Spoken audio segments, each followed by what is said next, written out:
Good morning. I would like to call this meeting to order. Thank you for joining us during our weekly virtual MLS breakfast meeting.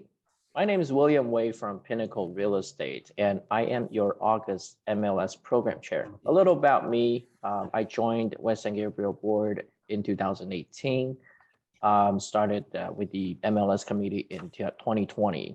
And I am also participating in the community that I'm a lifetime member of the Taiwanese Chamber of Commerce. Also this year, I am serving as a Secretary General for its junior chapter. Now, a few housekeeping rules. All participants will be muted upon entry to the MLS breakfast meeting. And should you have a question or a comment, please remember to enter it into the chat box. Please remember to join us weekly as we have our virtual MLS breakfast meeting every Thursday at 9 a.m. And as always, this meeting is being recorded and will be available online on our YouTube channel, West San Gabriel Valley Realtors. Please remember to follow WSGVR's social media on Facebook, Twitter, and Instagram. You can also watch all our pre-recorded videos on YouTube. Make sure and subscribe to WSGVR text message service to get the latest information. Text WSGVR to the number 72727. Now, we have a CRMLS quick tip. There are critical changes to the CRMLS rules and policies. These changes began on May 1st, and enforcement of issues related to or arising from these changes began on June 1st, 2021 to allow for workflow adjustment and education.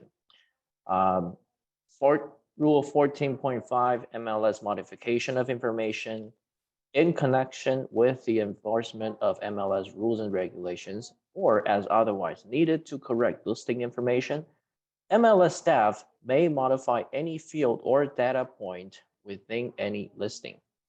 And Rule 7.22, expiration, extension, and renewal of listings. The listing broker may modify the status of an expired listing within 7 days of the expiration date. At any time and for any reason, the MLS has the right to request a copy of the seller's written authorization to extend or renew a listing. For more information, please visit www.go.crmls.org/compliance for more information and resources. So today's agenda consists of our affiliate spotlight, Tony Escamilla, via home inspections, our president's message by 2021 WSGVR President Mindy Ye, followed by our guest speaker, Mr. Art Carter, CEO of CRMLS. Just a reminder that to be eligible for today's prizes, you must be a WSGVR member and your name must be displayed to win. No telephone numbers will be accepted. And if you do win, please enter your name and email into the chat box for us to recognize you. So we will now have our affiliate introductions. Affiliates, please remember this is just a morning greeting, no promotions. All right, first we have, so the spotlight for today is Tony Escamilla via home inspections. Good morning, everybody. Nice to see everybody here on a bright and sunny morning. My name is Tony Escamilla. I am the owner of Villa Home Inspections. I have been in business for 23 years now, going on 23 years. I'm a licensed general contractor. I'm ICC certified residential and commercial building inspector, so actual construction inspection. I'm also a NACHI certified home inspector. I am a post-disaster inspector for the state of California. And I've personally conducted over 8,000 inspections. Our inspector team, we have 3 inspectors, myself included. My senior inspector, Lauren, and our newest inspector, Joshua, so we can meet all of your inspection needs. Our services, we do single family home inspections. multifamily, and commercial inspections. We do a 1,500 point home inspection where we literally touch almost everything in the building. We do repair cost estimates, which are very popular with realtors because you receive a repair cost estimate within 24 hours after you get your home inspection, and it breaks down all of the things that are on the inspection report. We do sewer camera inspections. Pre-listing inspections are very popular. I've been getting a lot of those lately. Thermal imaging and moisture detection, pool inspections, drone roof inspections when we get those really tall roofs that can't be walked on. Crawlbot foundation inspection. Sometimes you can't get under the house, and we have 2 robots that we'll send down there to play around down there and take high definition photos and video of the foundation. My screen is frozen. For whatever reason, my screen is frozen, but yeah, so we're a one-stop shop. Whenever you need anything, give us a call. Our website address is www.inspectaproperty.com. Thank you so much. Have a great day. Thank you, Tony. So right now we move into our affiliate introductions. And once again, affiliates, please remember this is just a morning greeting, no promotions. First, we have Mark Wu from Allstate Insurance. Good morning, everybody. Mark Wu with Allstate Insurance for your property insurance needs. Thank you for the privilege. Have a fabulous week. Thank you, Mark. Next, we have John Wax from Snap NHD. Good morning, everyone. John Wax from Snap NHD, Natural Hazard Disclosure Reports for all your NHD tax and environmental needs. Hope you're having a great day. Have a wonderful month. My information will be in the chat. Thank you so much. Thank you, John. Next, we have Angie Tan from Stewart Title. Good morning, everyone. Angie Tang, Stewart Title, Enjoy Caravan. Thank you, Angie.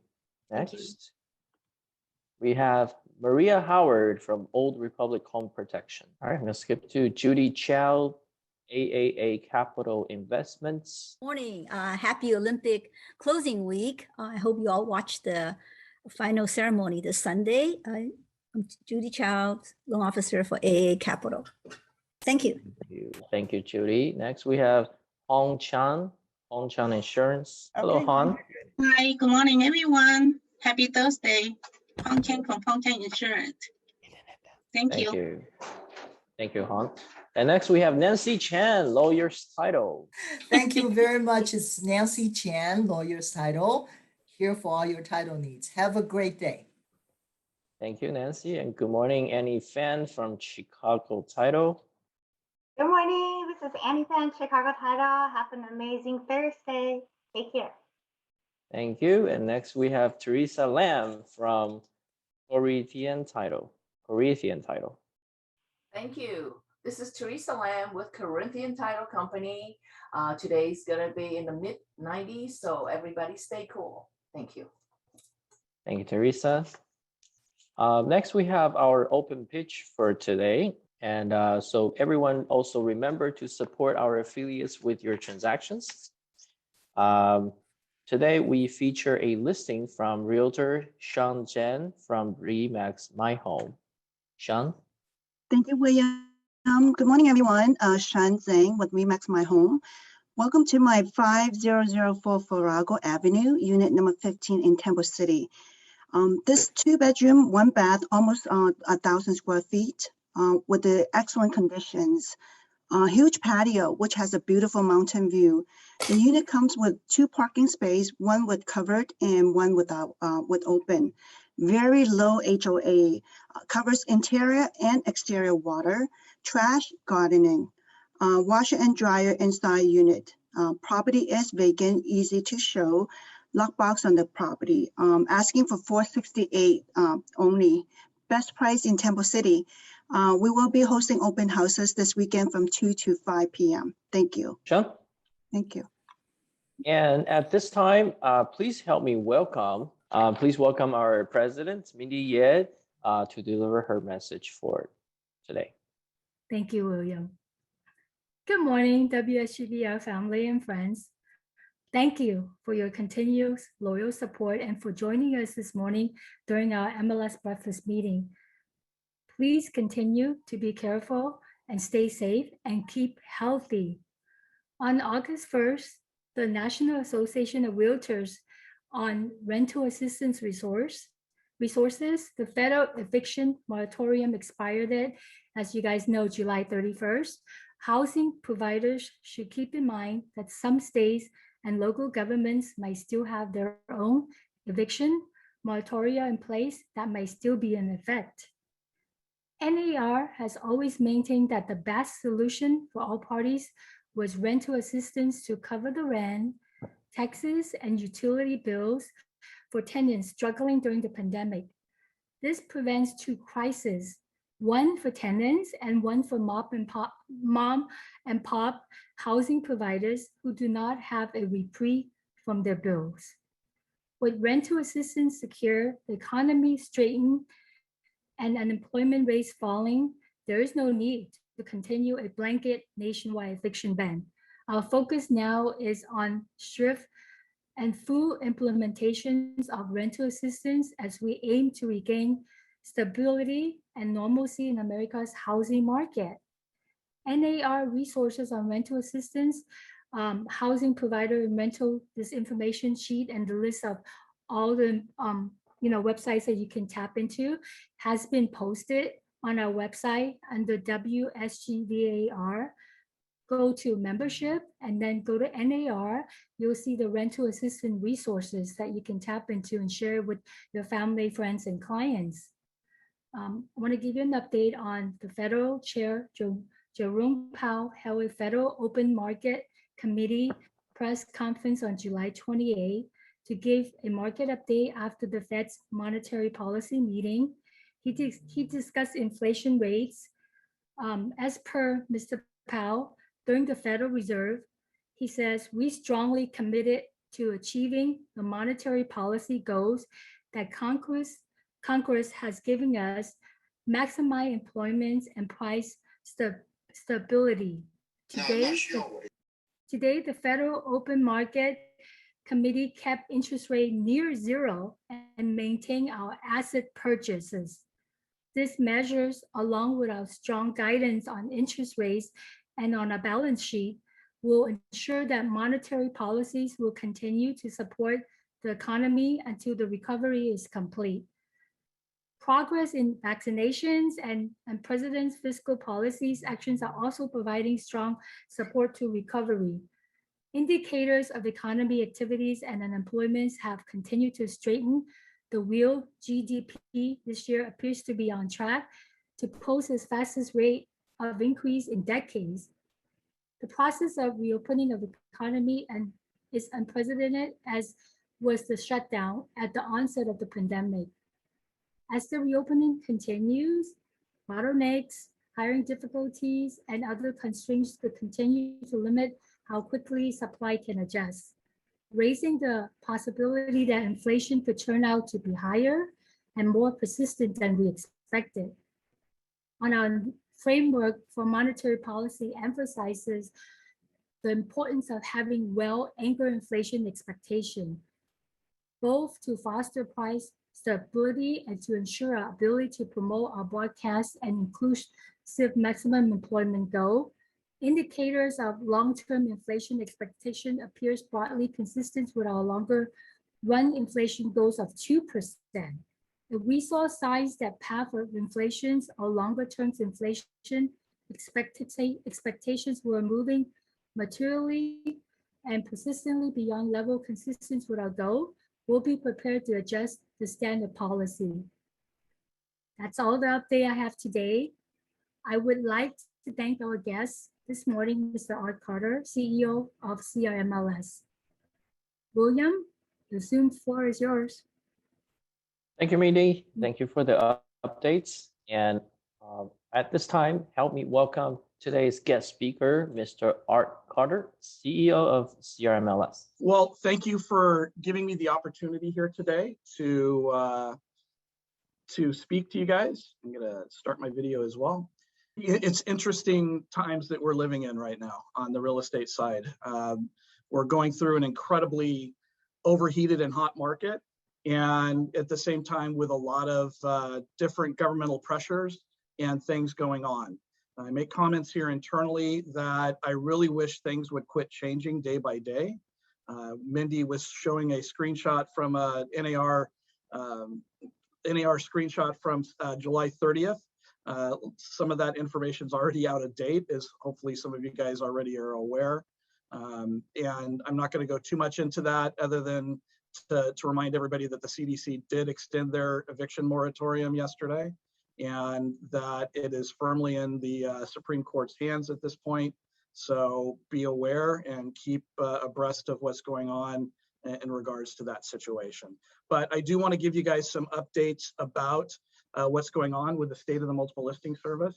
As I said, things are really dramatically changing on a day-to-day basis, and things are going on that you guys need to know, things that are going on about your business and how you guys conduct business on a day-to-day basis, and new regulatory pressures potentially coming up that we'll talk about. And I will try to answer questions. My difficulty in a lot of what's going on is that much of it is unknown. It is really a situation in flux, but I can share with you what I do know about what's going on in regards to the eviction moratoriums, in regards to President Biden's executive order, in regards to competition in real estate, and some of the things that we've been talking to the National Association of Realtors about. First off, compensation is fairly in the crosshairs of both the court system and what we had seen out of the Department of Justice and some pressure that they were putting in onto the multiple listing service and then the National Association of Realtors. Unfortunately, your National Association of Realtors is involved in 9 separate lawsuits right now. And those lawsuits are across the board. Those lawsuits have to do with competitive rule changes that have been made. They have to do with the clear cooperation policy. They have to do with compensation in the multiple listing service. Some of them have to do with some assertions that consumers and people that are trying to get class action lawsuits certified in a number of different areas have basically stated that buyers on one set of lawsuits are overpaying for commissions and sellers on the other side are overpaying for commissions. It is a very complicated subject and one that I'm not going to go into deeply. If you guys have very specific questions, I can do those at the end. I'm going to try to keep my presentation here to about 20 minutes and give you guys plenty of time to ask questions. And hopefully I have some of those answers. The commission lawsuits, I think, are pretty clear. CRMLS is involved in one of the lawsuits. We were sued by a private network that tries to get listing information, pocket listing information into their platform. They do feel that they have been discriminated against when it comes to their ability to operate their platform. We strongly believe that the multiple listing service is the most cooperative, competitive platform out there, and nothing that we do limits the pocket listing service from conducting their business, and we will vigorously defend ourselves in the lawsuit. That lawsuit, 3 months ago, the federal court judge in the California Federal District kicked the lawsuit out and told them that they did not have leave to amend the lawsuit. They did appeal that decision, and we're probably a good 12 to 18 months out from the Ninth Circuit determining whether or not they have a right to retry their lawsuit in a different way. So we will keep you guys abreast of those things as we go along, but right now we have filed everything that we need to file and are waiting for the court to make a decision on that side. The Department of Justice pressure, you know, I think I have in a couple of slides some things that are going on and along those lines. Hopefully you guys are aware of what's occurred on that side. I'm going to actually pop over to that and then go back. Department of Justice had sued the National Association of Realtors in August, September timeframe of last year. And basically during that timeframe, the National Association of Realtors, the Department of Justice came to an agreement, what was called a consent decree. And that consent decree basically outlined 4 different areas that the National Association of Realtors would change their rule sets in order to accommodate what the Department of Justice's concerns were with the rules that NAR had propagated. None of those rules had anything to do with the clear cooperation policy. They had to do with other different areas of what the Department of Justice felt was a lack of transparency by the real estate industry. On July 1st, the Department of Justice withdrew from that settlement and basically did so and dropped the original lawsuit. What does this mean? Well, what it means is that under the settlement terms, the original scope of the settlement means nothing right now. And those 4 items were that you could not refer to your brokerage services for free. They're also, from an offer of compensation, we had to show on the MLS side the offer of compensation in the client report, and we had to give our brokerages the ability to display those compensation amounts on your public-facing website. There could not be any search by compensation or broker in the multiple listing service, because the Department of Justice felt that there was some discriminatory practices going on. In all honesty, we looked through the statistics within our system. This was not something that was occurring by our members. There was no discriminatory practices going on, and very few of you actually did a search by compensation or by actual broker and excluded any listings from your clients based on that. The one that I think had everybody a little bit concerned and scratching their head was that as long as you were a licensee in the state of, in our case, the state of California, we had to give you access to the lockbox. And I think that the part of the issue that we had was really figuring out what kind of rules that these other participants, people who were not part of the multiple listing service, would have to adhere to. And I know that that was part of the discussion process between the Department of Justice and the National Association of Realtors. The National Association of Realtors was completely caught off guard by the Department of Justice's decision to drop the settlement. And basically, there have been no further discussions in regards to what comes next out of the Department of Justice.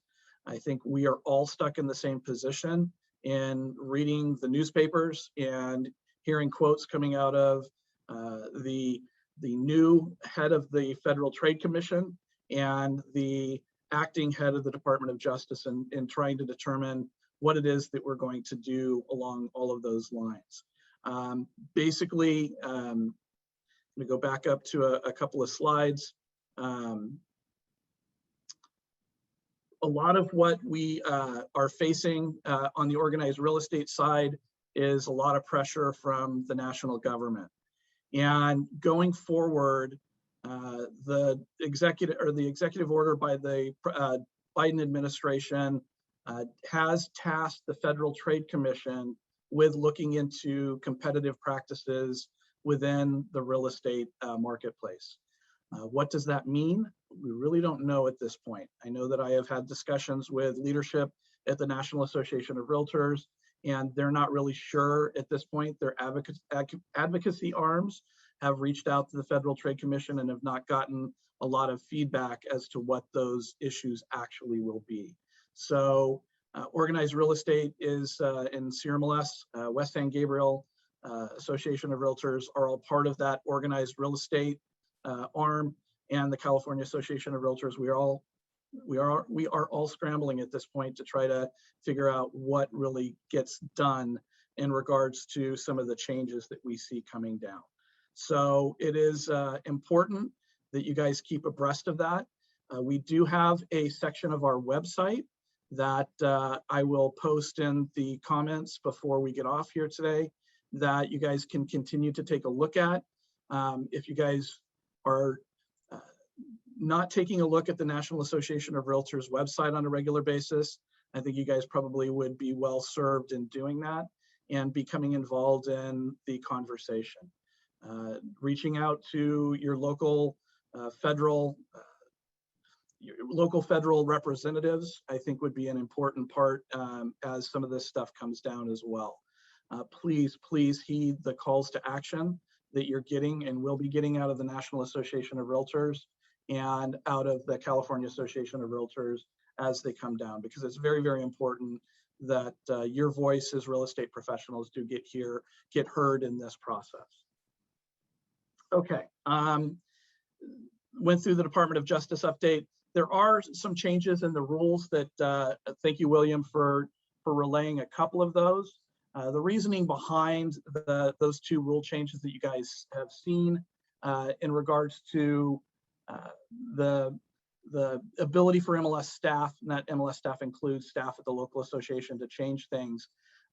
It's becoming a pretty fast moving target, especially with some of the fair housing issues that we have to deal with on a regular basis, and making sure that liability, not just to the brokerage community, but to every agent who's utilizing the system, gets handled in a very, very quick and expeditious manner.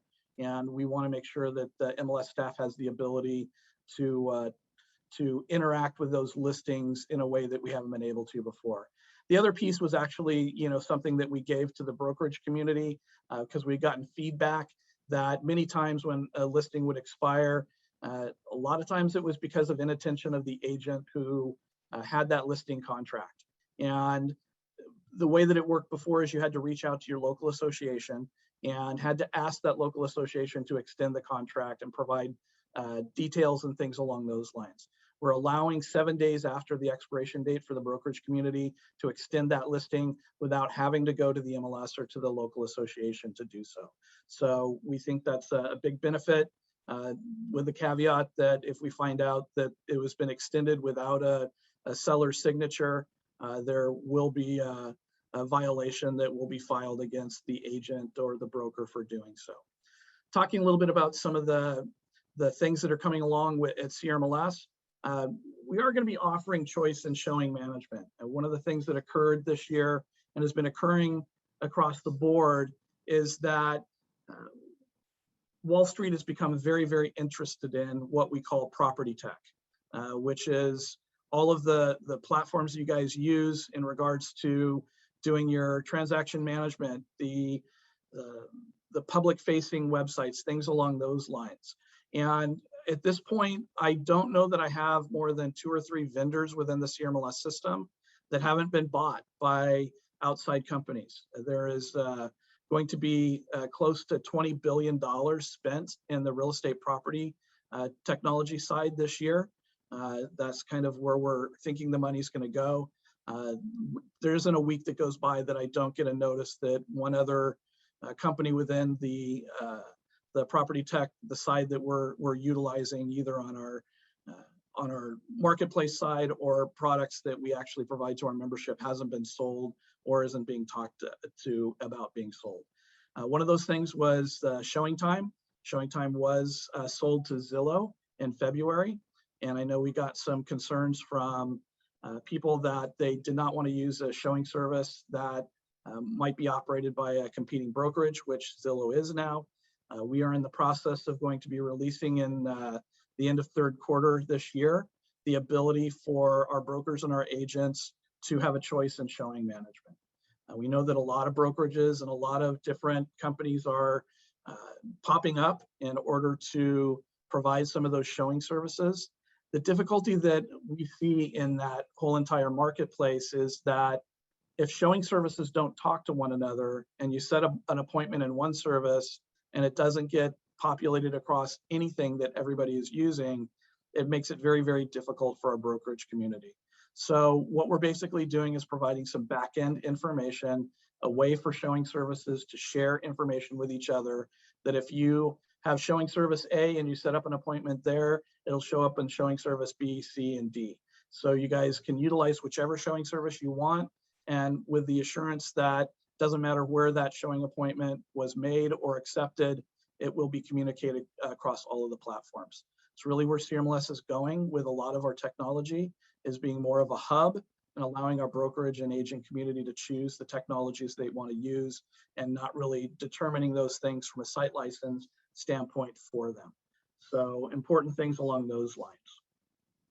There is another change coming in your rules, and I think this is a positive change. One of the things that we've heard pretty completely from our brokerage community is that when it comes to IDX attribution, basically, and you guys know that Zillow on down to all the other brokerages, Redfin across the board, basically get their feed from the multiple listing service as an IDX participant. And so we're changing the way that the listing credit rule works within the CRMLS system. As of September 1st, 12.16.5 is changed to add in some additional information that must be provided on every IDX website. And that information basically is popped up to the point where it clearly identifies the listing broker, and only if the listing display or advertisement is clear enough that a reasonable real estate consumer can understand, number one, who is the listing broker and who is a listing agent, and who is the advertising broker. That must be very clear on the site as well. Here's the one that's a little bit different and a lot more palatable for those of you who take listings. And there needs to be contact information on every display of your listing about how that consumer can contact you, the listing agent or broker. Those changes are coming on September 1st. This is how it will look. As you guys can see, this is one of the IDX providers that we provide a link to. As the way that it sits right now, basically you have a number of different ways of handling that. You can either put your phone number, or you can have them go to an email address or a website address. How that attribution will appear will be a decision that you make within the Matrix platform.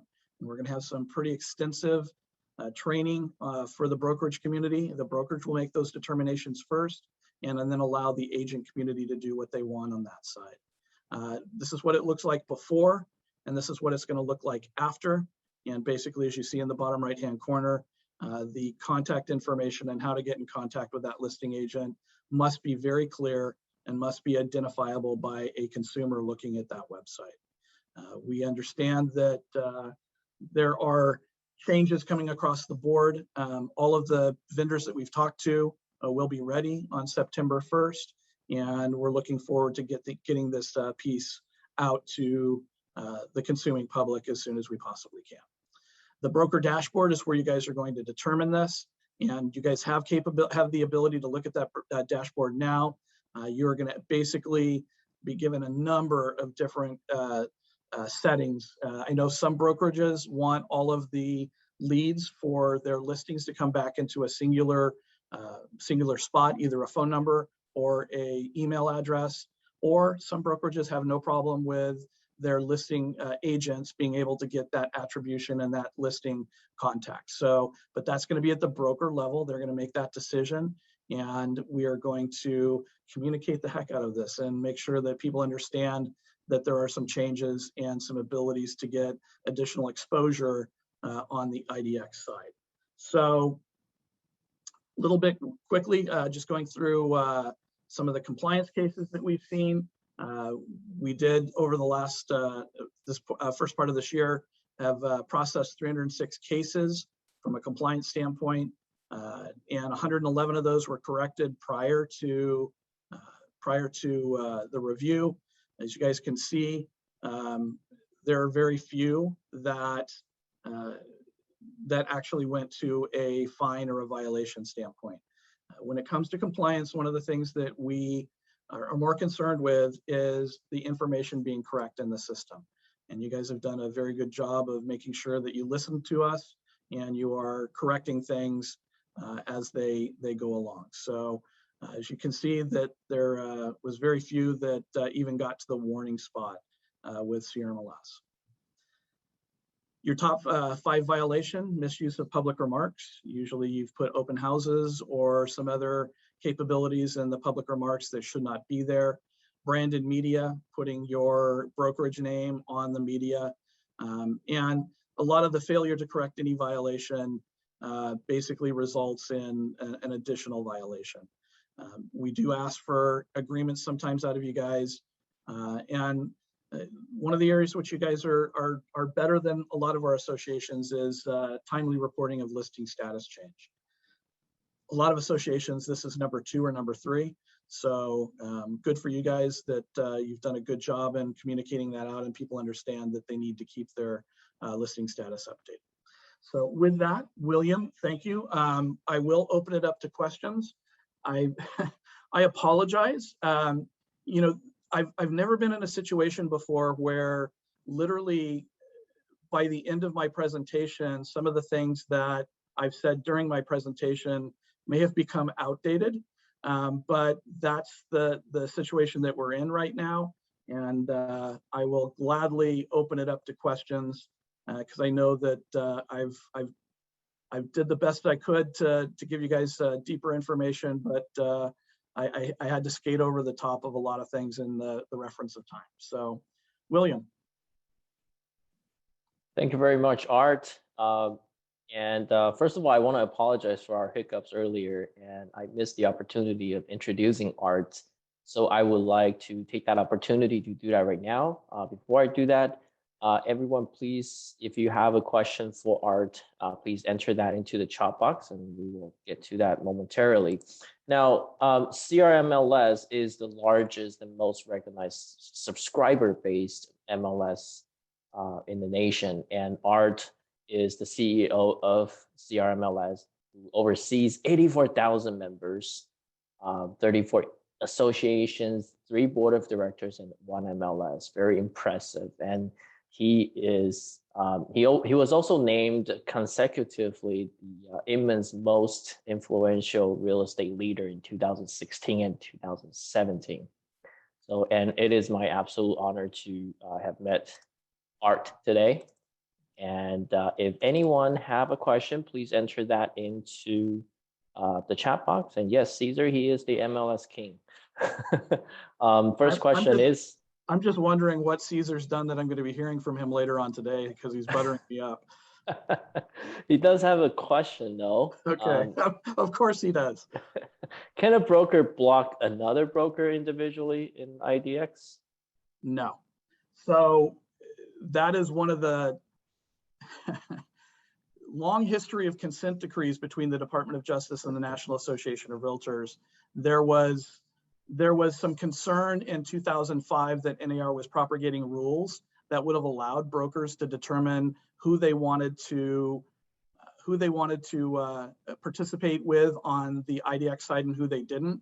The National Association and the Department of Justice did enter into a consent decree of which we're still bound by to a certain extent to make sure that brokerages either were all into IDX or all out. You could not pick and choose which brokerage you wanted to display your listings. You had to offer a blanket offer of that reciprocity that would allow other brokerages to view your listings. The only way you can stop other brokerages from viewing your listings is sending us an email stating that you do not want to participate in IDX, and therefore you would not be able to put any of the rest of our 20,000 brokerages on your website, and they would not be able to put your listings on theirs. That's the only option we have at this point. All right, and same questions from Caesar, not same question, but from Caesar. How many people use showing services and what percent of agents use this?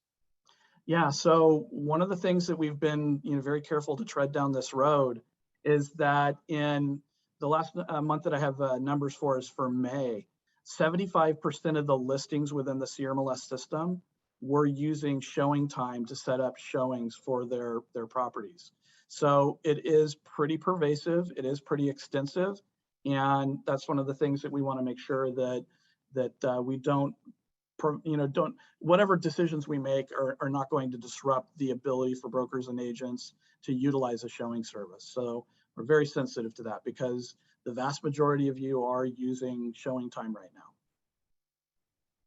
Cool. And I have one more question from Cecilia. I encountered a team of major franchise where the sign goes up and the franchise office knows nothing of the listing. Is this a violation?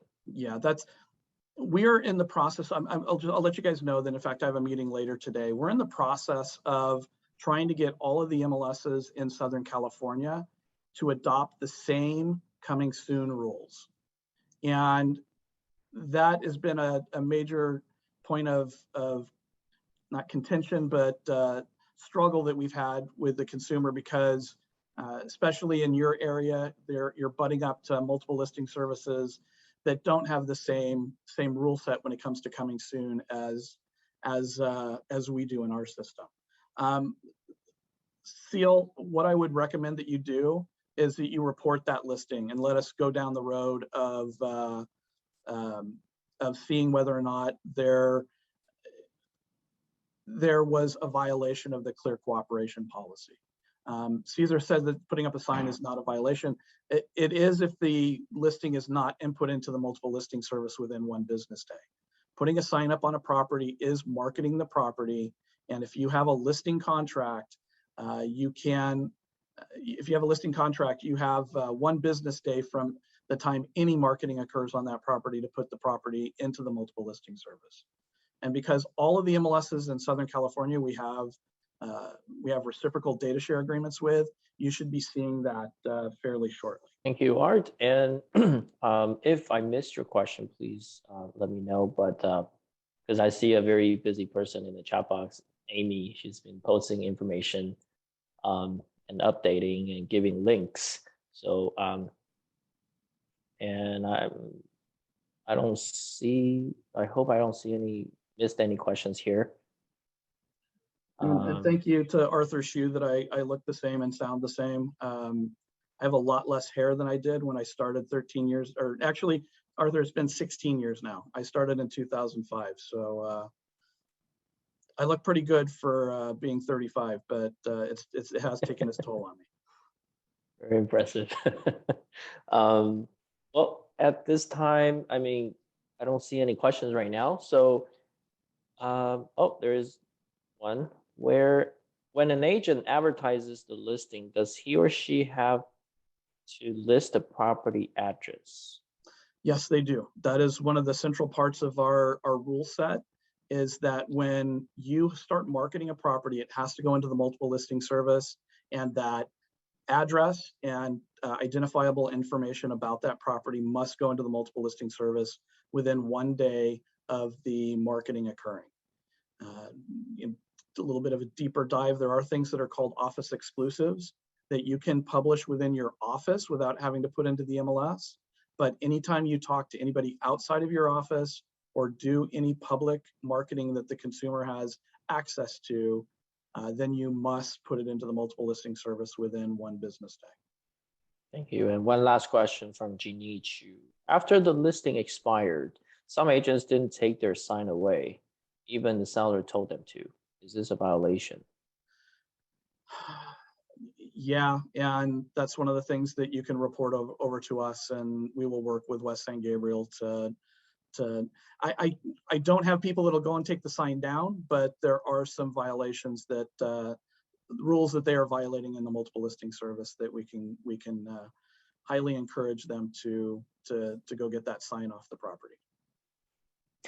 All right. So at this time, I would like to thank Art for being here with us today. And on behalf of the West San Gabriel Valley Realtors, we thank you, Art, for a very informative presentation. Thank you for your time. Thank you very much. And please make sure to participate in our education classes. A list of upcoming classes is displayed on your screen. And I apologize. Let me go to the attendance drawing. Yep, for the events attendance drawing. It is for WSGVR members only, and you must be present to win. And your member name must be displayed so we can find you, and no telephone number will be accepted. We're drawing the first lucky person, Cynthia Holm. Cynthia, if you're here, please type your email address.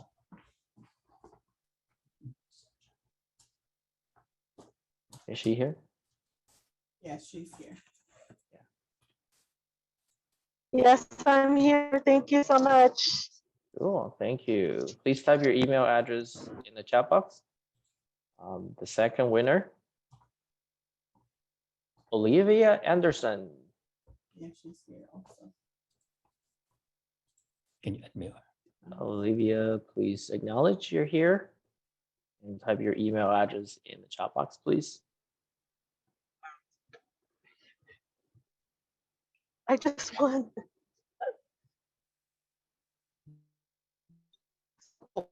All right, thank you, Olivia.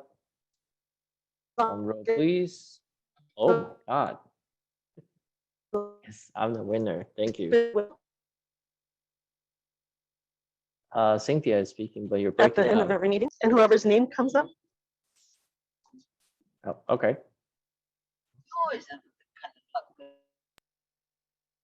I just won. All right, thank you. Now, back to the next slide. This is our list of upcoming education classes. You can also visit our website for more information. We have a 2021 Global Summit coming up tomorrow from 9 a.m. to 12 p.m. The cost is free, and there's a flyer up on the website. And we also have a 2021 Code of Ethics training also happening tomorrow, right after the Global Summit from 1 p.m. to 4 p.m. The cost is also free for WSGVR primary members only. Next, we have a commercial webinar, How to Make Money by Creating ADUs. Cost is free. It's happening on Tuesday, August 10, 12 to 1. And we also have a CRMLS virtual training with CRMLS Connect. It is happening on Wednesday, August 11th from 9 a.m. to 10 a.m. The cost is free. And next slide. We also have a CAR Expo coming up soon, happening on October 5th to 7th. It is virtual conference and expo. Please register. I believe you can find that link on the CAR website. Please join us next week. We have Kevin Harbour, the Chief Development Officer, and Chris Wilson, the Public Policy Manager of BizFed. So the next meeting will be on August 12 at 9 a.m. And please also support our affiliates with all of your transactions. And we thank you all to be here with us today. And thank you, Art, again, for speaking for us today. Everyone have a nice day. The meeting is now adjourned.